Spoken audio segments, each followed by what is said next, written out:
So I think we'll go ahead and get started. We'll have some other folks joining us in a little bit, but they can just catch up. So welcome everybody. Thanks for coming, friends, family, colleagues. It's week 10 if you're a GSSW student, almost summer for everybody else and getting to the end of the school year. So I'm glad that you were able to make this time in this very hectic week, so I appreciate it. So my name's James. My pronouns are he, him, his, and I am a concentration year student just about to graduate from the Graduate School of Social Work at the University of Denver. And this is my independent study that I did collaboratively with Dr. Julie Laser, as well as some other clinicians from the field. And I'm just really excited to dive into this and share what I learned through this independent study with you guys. So first off, I just want to give a recognition and acknowledgement that DU in Denver still belongs to Cheyenne and Arapaho tribes. And I also want to recognize that a lot of the healing processes that are inspired by this work are deeply indebted to a bunch of the indigenous healing practices in North and South America, and we'll be talking about that a little bit later. So I just want to give a quick rundown on how this is going to go. We're going to do a little bit of an introduction on what is MDMA, the history of the drug, diving a little bit into the effects of the drug as well as dosage, kind of debunking some myths or preconceived notions of the drug, and also its relationship to psychotherapy and healing processes. And then I'll tell a little bit about what I found through my interviews of the current research that's happening and some of the preparations that clinicians are taking right now for MDMA-assisted psychotherapy, and also how it applies to social work and some of the implications that come with it. And then at the end, we'll have a little bit of time for some questions, hopefully that I can answer to the best of my ability, or some comments or some learnings on your end. So we'll just dive right into it. You guys have probably seen, if you're in the mental health field or if you're just a normal person, you've probably seen some of these headlines that MDMA is being researched and used as a treatment for a slew of mental health issues such as PTSD, depression. There's a whole bunch of centers that are opening up, not only here in Colorado, but in Central and South America and also in Europe. And one book that really opened my eyes and got me excited was this book called How to Change Your Mind by Michael Pollan, who did a deep dive into what psychedelics are, what these kind of consciousness changing drugs do to our psyche and how they can affect our moods and our relationships. And it just kind of opened the door to seeing what these drugs can do. And there's a whole bunch of exciting things happening. As you may know, there are clinics here in Denver that are doing ketamine-assisted psychotherapy right now. It's not something that I know too much about, unfortunately, but a lot of the research that's been happening nationally is with MDMA in its relationship with PTSD. I don't know too much about the research that's happening with psilocybin or magic mushrooms, as well as LSD and other psychedelics like that. So MDMA is kind of where I took this. So we'll just dive a little bit deeper into what MDMA is. Colloquially, I can't say that word. You might have heard of MDMA referred to as ecstasy, which is the press pill that you can see in that picture on the left-hand side of the screen. A very popular street drug that kind of came onto the scene in the late 70s, early 80s. In the early 2000s, you may have heard of the drug referred to as Molly in its crystalline powder form. Without really, saying too much, it's a chemical. It's referred to as 3,4-methylene dioxymethamphetamine. It's made by chemists in a lab. It is found naturally in certain plants. However, the most common form that you may see either in clinical settings or on the street is in a crystalline chemical form. I don't know too much about chemistry, but it is part of the phentylamine family, and that's about as far as my chemical knowledge can go. It's been around for quite some time. It was first synthesized in a German research chemistry lab in 1912, looking for some sort of treatment to treat menstrual symptoms with women. And then they moved it into more lab study research by the 1920s and 50s, mostly applying it to animals and studying the effects that way. It had a resurgence in research by the 1960s, most notably by Alexander Shulgin, who's an American chemist and researcher. I was able to read one of his books, which I'll tell you a little bit about, but he's kind of the one that brought it and studied the effects on human subjects, most notably himself, as well as his wife and his group of research and scientist friends. And by 1977, it became a very new and exciting street drug.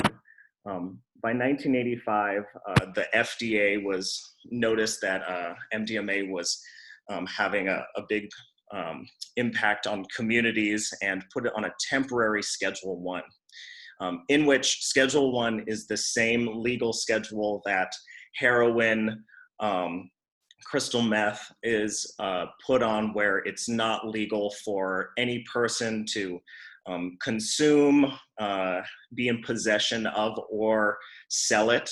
So it's on the same regulation as that, just temporarily, while they kind of figured out what the drug is and its effects on the human body and society. By 1987, that's when the first reported human death of MDMA occurred. And by the next year, the FDA put it on a permanent Schedule 1 regulation, where it still is today. Still completely illegal to synthesize, possess, consume, and sell. And then a few years later, Alexander Shulgin and his wife Anne Shulgin published a book called PCAL, which I read for this research project. PCAL stands for Phentylamines I Have Known and Loved. And it's a very, very wide history of his research, the effects on the subjects of his close friends, and also talks about the ways that it's synthesized, its effects on the body, and its neurobiology, as well as the story of how it was put on this Schedule 1 regulation. So by the early 2000s, MDMA was very popular on the street by its name Molly, which is the crystalline form that we were just talking about. And just recently, it's been put back onto a very temporary schedule, where it's allowed for researchers to see its effects on psychotherapy, which we'll talk a little bit later. There's a whole bunch of different effects that it has. Neurobiologically, it increases extracellular serotonin and dopamine, which are those chemicals that make you feel good, have the rush, and produce the high that the drug is most known for. There are, different from other psychedelic or more empathogenic drugs, it does have cardiovascular effects. It increases heart rate, it increases blood pressure, so the symptoms could be sweating or grinding teeth. So it has those kind of physical effects with it.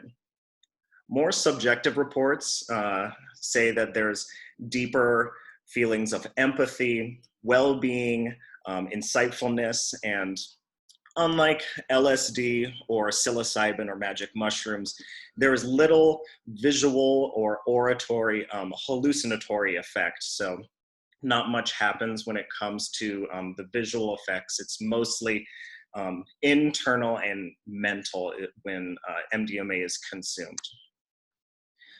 There's a whole bunch of wide-ranging effects when it comes to dosages. As you can see, it's done in milligrams. More lighter doses are between 40 and 75 milligrams, where the most common doses are between 75 and 150 milligrams. This is a fantastic graph by Harris and his research team of the effects of it. And as you can see, when it's taken at the 0 hour mark, the effects start coming up in the first 30 minutes. And the peak effects happen around an hour and a half, hour 45 to 2 hours when the plateau happens, which the plateau of effects is when the drug is at its highest peak and stays there for just about 30 minutes and then starts tapering off around 2 hours. And then the drug has run its course by hour 6, 7, or 8. And it's done by milligram per kilogram. So it's about 1.5 milligrams per kilogram that the subject body weight is. Stronger doses can last anywhere between 150 to 200 milligrams, and then a very substantial dose would be plus 200 milligrams. Since this is such a popular drug, many of you have probably heard some myths or have some notions of what MDMA is.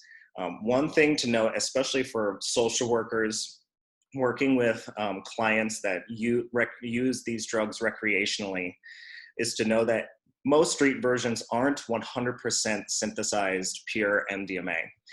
It can contain a lot of other substances, not limited to methamphetamines, ketamine, fentanyl, and a whole slew of others.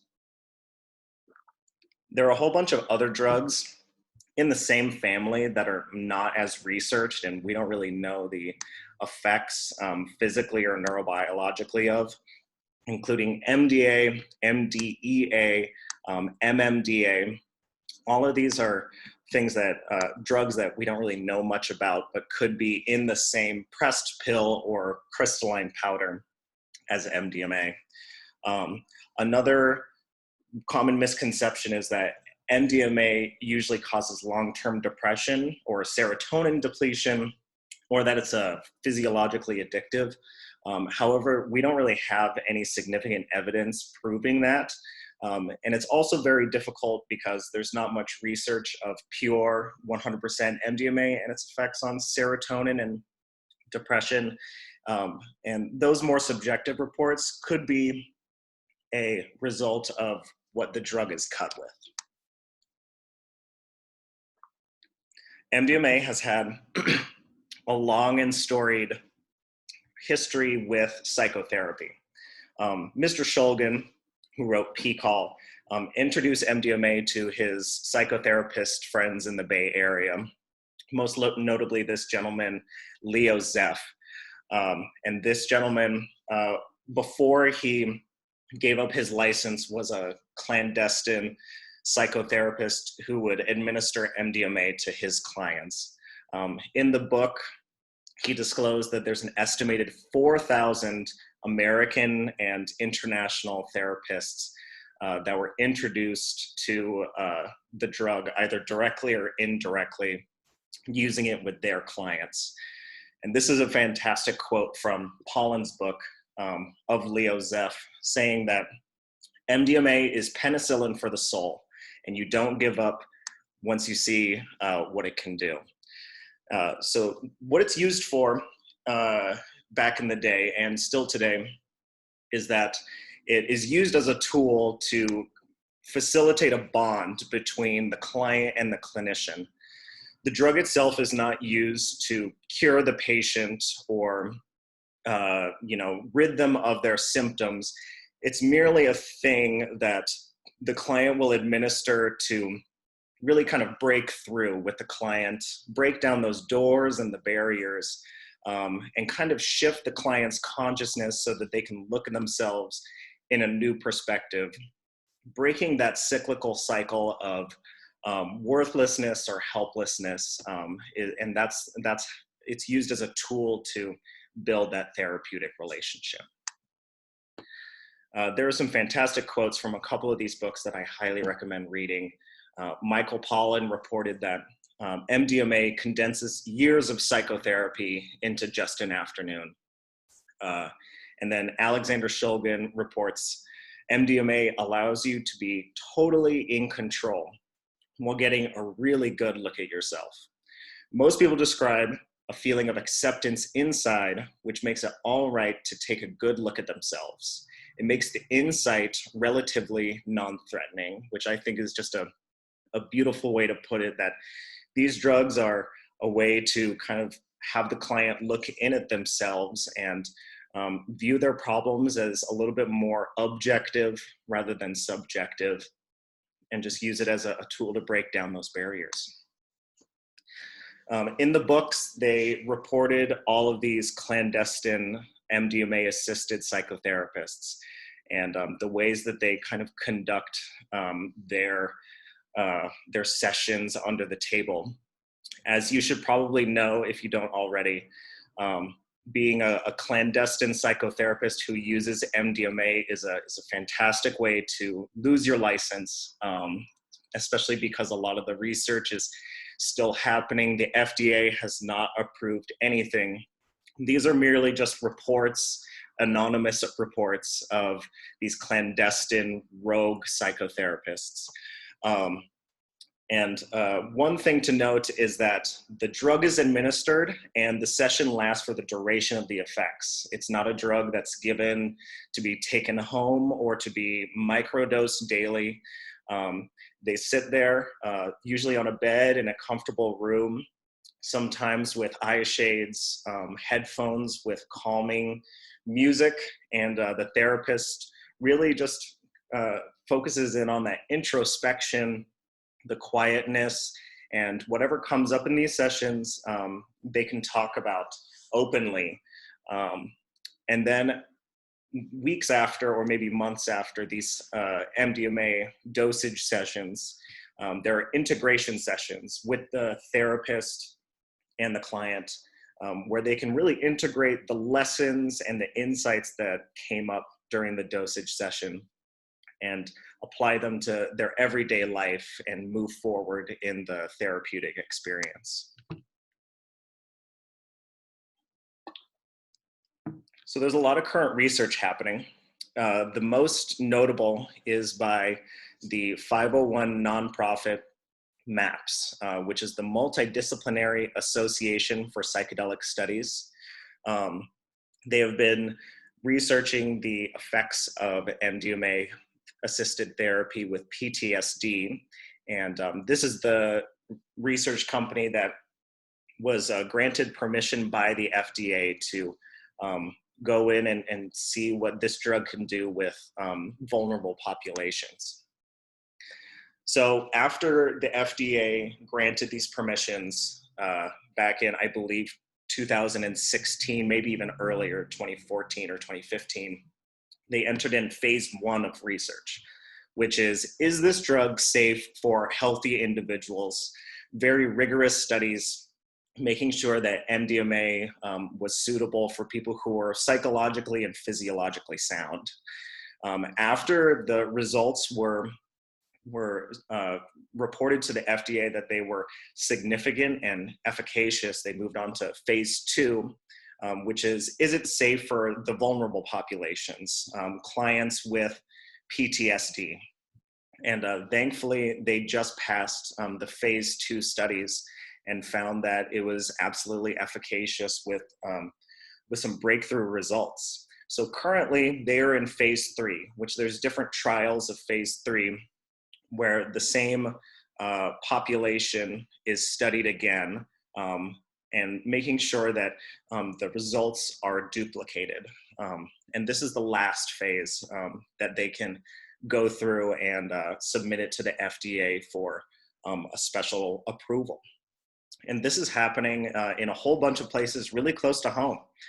There are research happening in Boulder and Fort Collins, LA, San Francisco, Canada, Israel, and places out on the East Coast as well. And they're finding a lot of very exciting results.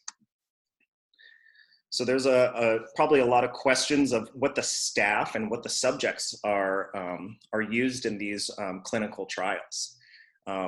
So the subjects are all adults, and they are recruited from the MAPS waiting list, and they need to qualify for PTSD, the DSM definition of PTSD, as well as having the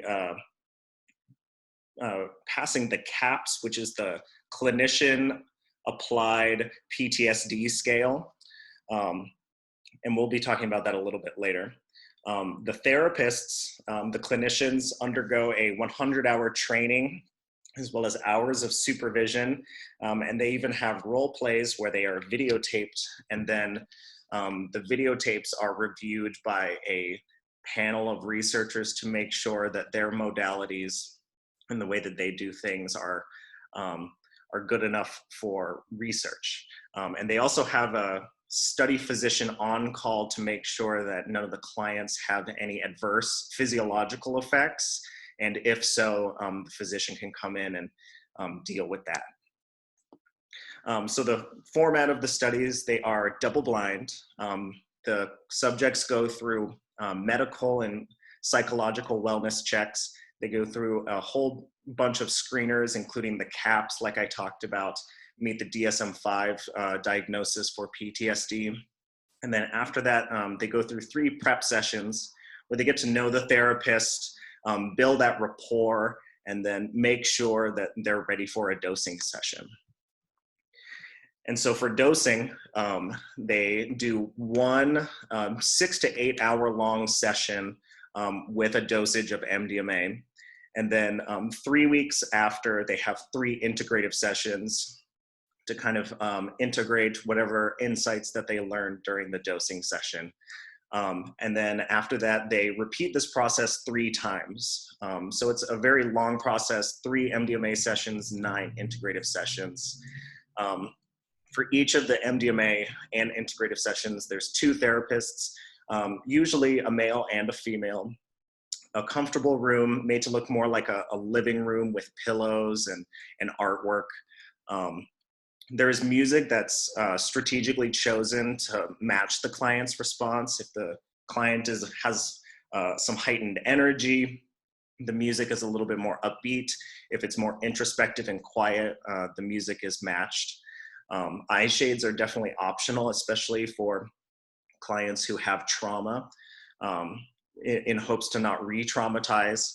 And then their blood pressure and temperature is checked 3 times by one of the researchers, just to make sure that the physiological well-being of the client is met during the dosing sessions.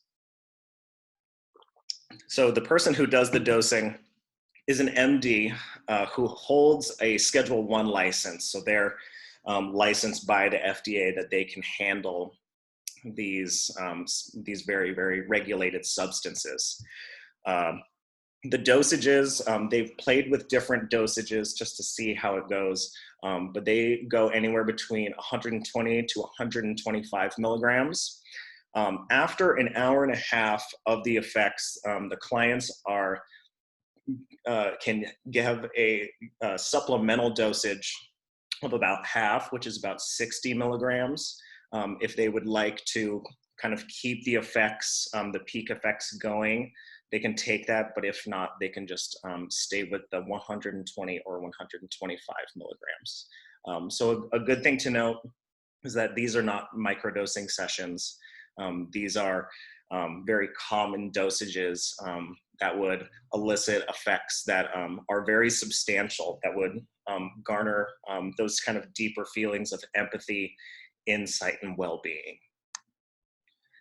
They found some fantastic results, though, that the treatment was effective in reducing CAPS scores, depression scales with 80% of subjects. And it was also equally effective with the comorbidities such as depression and anxiety compared to the placebo group. So since they've had these fantastic breakthrough results, part 2 and part 3 of phase 3 trials are happening right now.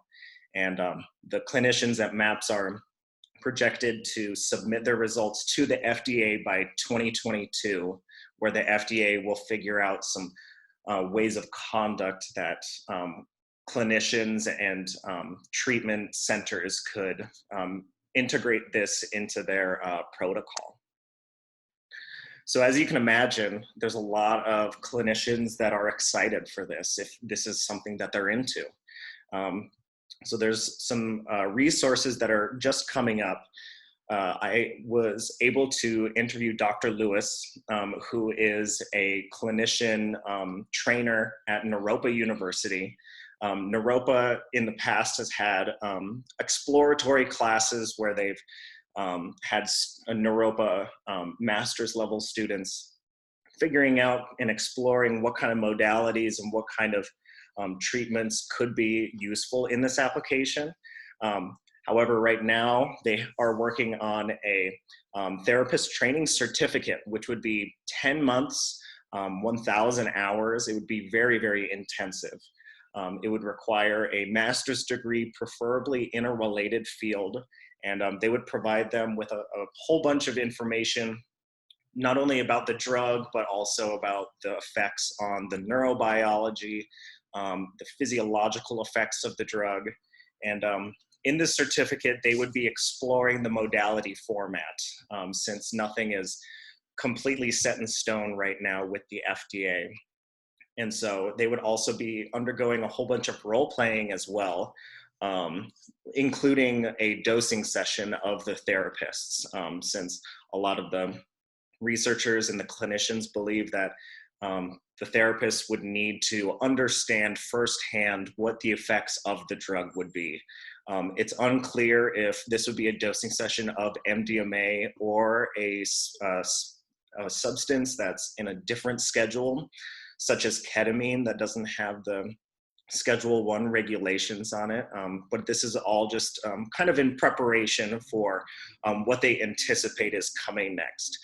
Again, nothing's set in stone right now, but this is kind of what's happening to provide clinicians the skill set to get into this if this is something that they're interested in.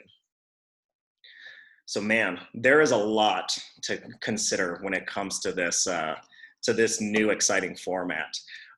Of course, with any type of drug that elicits a subjective experience, a lot of ancient traditions have had healing ceremonies, whether it be with ayahuasca or psilocybin mushrooms, that clinicians need to be aware of the healing practices that they're pulling from. So that definitely means to integrate or to immerse yourself into what it means to be appropriative and how to kind of like decolonize your skill set when going into this new format. Mystical experiences maybe abound, so honoring the client's religious and spiritual identity and whatever comes up with them is also a fantastic skill set to have for clinicians. What's talked about a lot in these kind of psychopharmaceutical healing and therapy sessions is set and setting, which set refers to the mindset of the clinician. If they go in there dysregulated, then that can definitely have a response that is not good for the client. And then the setting of where the dosing session's happening is very, very indicative of the response that the client's gonna have. It needs to be comfortable, it needs to be safe, and so those are things to take into consideration as well.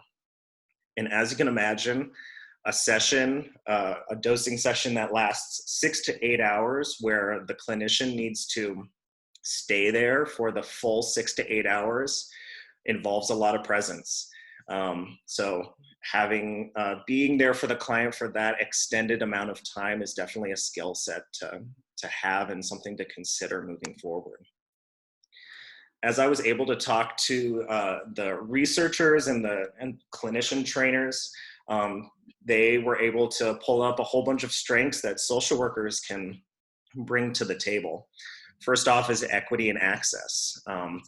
There are some centers out there that cater to psychedelic healing, but are definitely more accessible by the wealthy. And there are definitely designer therapies out there that don't really cater to clients of oppressed or not as privileged backgrounds. So social workers can definitely bring that access skill set to the table, which is fantastic.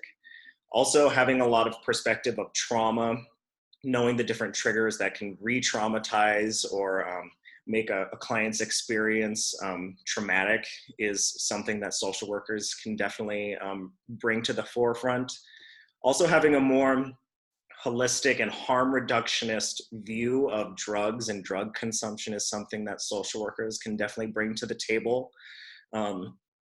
Bringing about systems rather than focusing so much on psychoanalytic, talking about the systems that the clients are a part of in these sessions is definitely super valuable.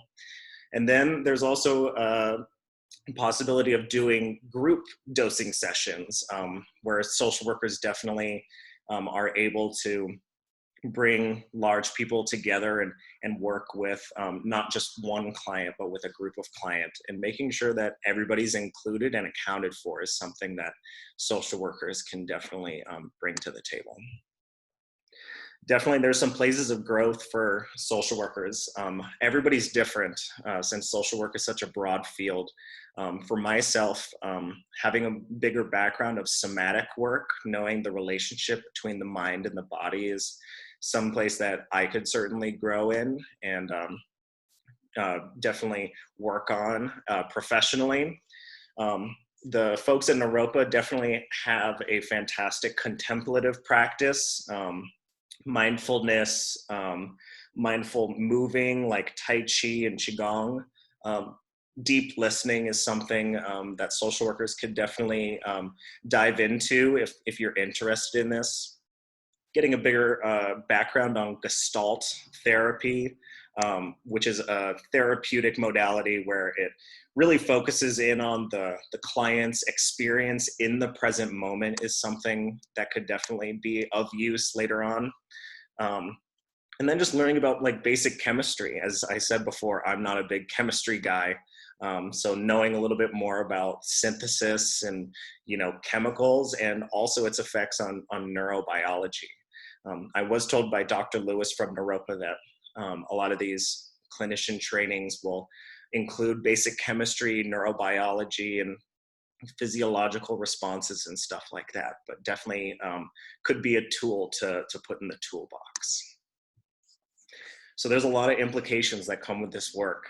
One of the biggest ones is that drugs can be useful, especially in controlled situations, such as a clinician or a research place. Another thing to imply is that there is an appropriation of ancient traditions. These healing practices are something to take into consideration and make sure that all of these indigenous practices are not something that's being commodified or taken for granted. There's also a big privilege in using drugs in this way, because as you know, MDMA is a Schedule 1, and there are folks in prison right now for the consumption and the synthesis and selling of these things. And so it's a huge privilege to work with them in this capacity. There's also a lot of trauma that comes with drugs that are given to you by someone you do not know. So that can definitely elicit a response from a client. And another thing that's kind of implied is that this is not very conducive to drug companies. companies. A lot of drug companies rely on things like SSRIs that are prescriptions that are refilled for long periods of time. It's just not very conducive for drug companies to synthesize a drug and use it only 3, 4, 5 times. Drug companies definitely like that kind of routine, and that's just the way that they make money for sure.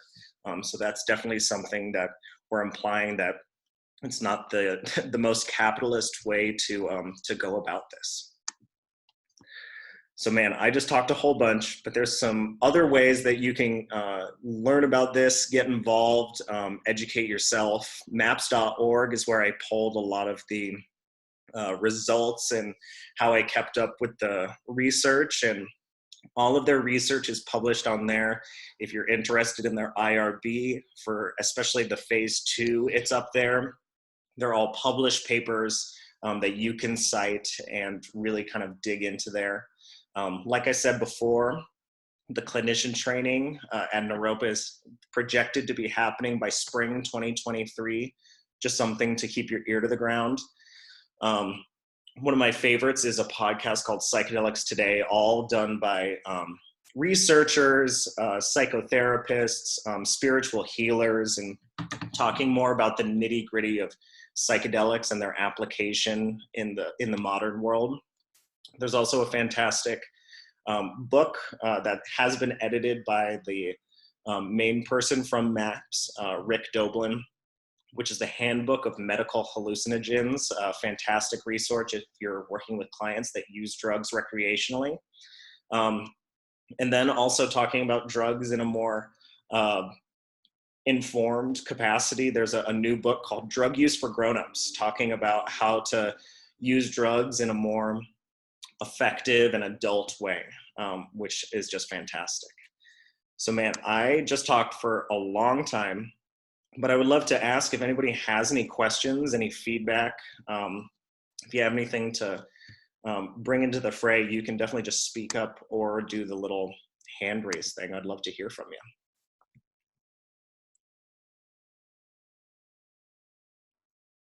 James, I have a question.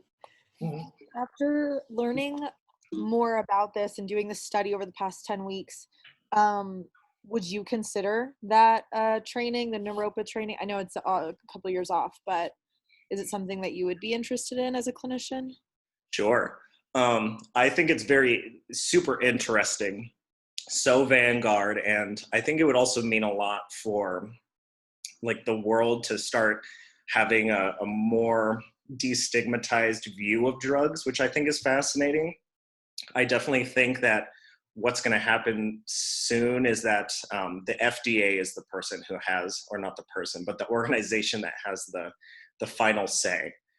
So I'm just very interested on what's going to happen next. I'm quite hopeful. If so, it might be something that I look into personally, but of course, the FDA is the person who has the last word in all this.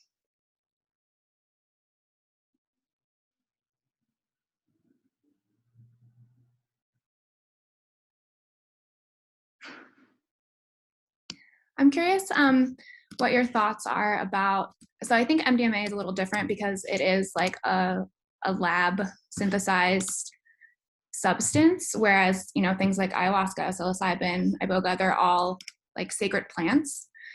So I'm just curious what you think about what it might look like in the future, because I know right now psilocybin is in phase 2 clinical trials for like death anxiety. And I think that opens up more concerns around like this idea of like honoring indigenous cultures versus permission.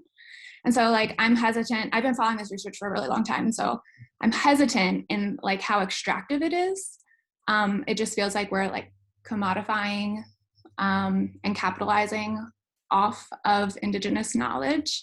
And then there's a lot of times people are saying, well, we need to at least acknowledge it, which I guess is like the meaning of honor it. But I think there's also like harm involved when we are talking about like the surface level optics and like the politics of recognition. Basically, it's just like it's this very surface level, like, oh, well, we said we acknowledge them, that's good enough. And I'm worried because most of the trainings, like the curriculum, because it's geared towards MDMA specifically, there doesn't seem to be a focus at all on a decolonial framework. And I almost like now, yeah, so I'm just curious, like your thoughts on all of that. Yeah, absolutely. It's something that I have grappled with and talked to others and have very similar thoughts to you.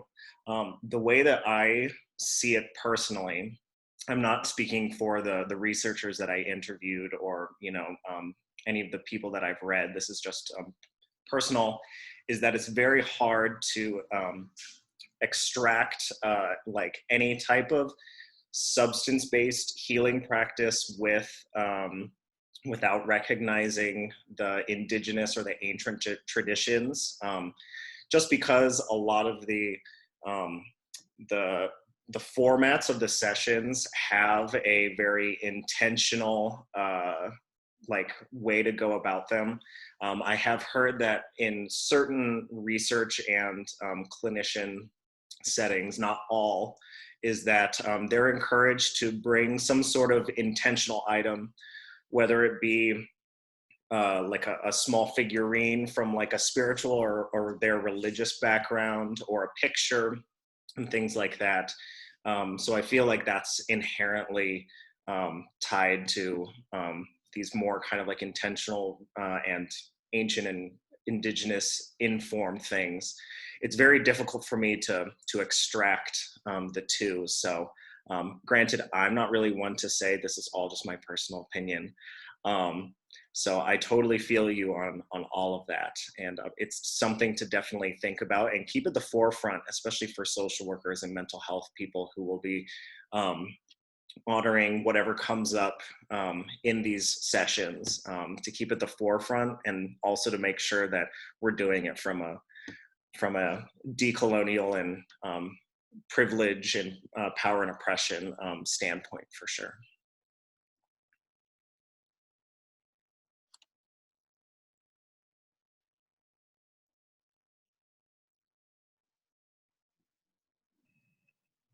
Hi, James.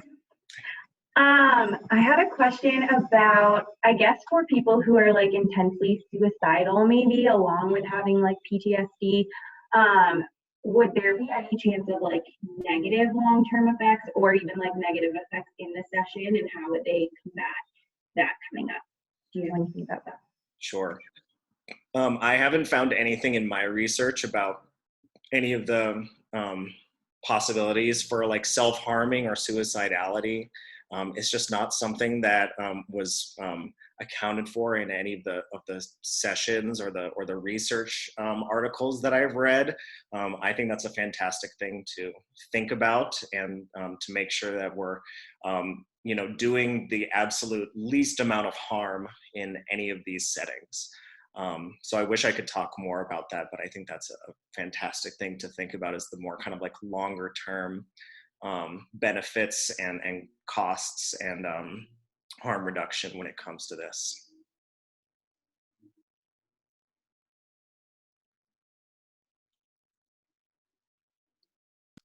I have another question about the research that's happening right now in Colorado. Can you speak more to like what's actively happening? Yeah, so this is all happening at private practices with MAPS certified clinicians and researchers. And I'm actually not sure if I spoke about it. I think it was on the screen. Is that from the research that I looked at, all of the subjects were pulled from the MAPS waiting list. So people that read MAPS or keep up with it have signed up for a waiting list if they qualify for PTSD. And if they live in certain places like Boulder or Fort Collins, they're pulled from that waiting list. And it's happening on like small scales. And in Boulder, it's not tied to a university. It's not tied to Naropa, and it's done at these private practices.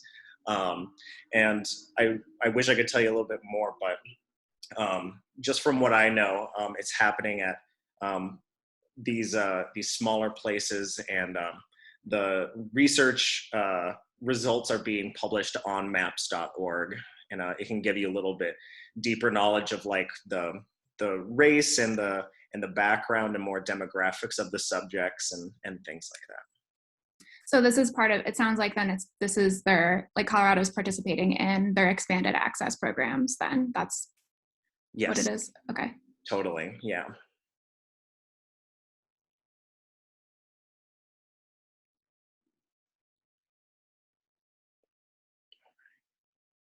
Anybody else have anything to put into the fray before we say goodbye?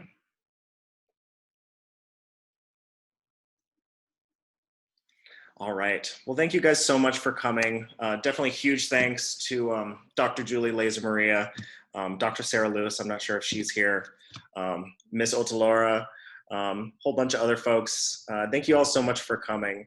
And if you would like, you can see my references.